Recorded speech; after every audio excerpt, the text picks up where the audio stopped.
Kadaňský domov pro seniory se nachází v klidné části města v nově zrekonstruované třípodlažní budově ve Věžní ulici. Jeho kapacita je 99 lůžek a klientům umožňuje moderní a bezbariérové bydlení.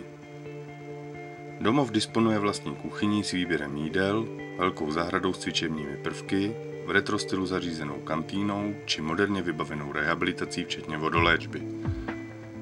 Klientům je k dispozici pedikúra, kadeřnictví, lékařská ordinace, knihovna nebo vysvěcená kaple.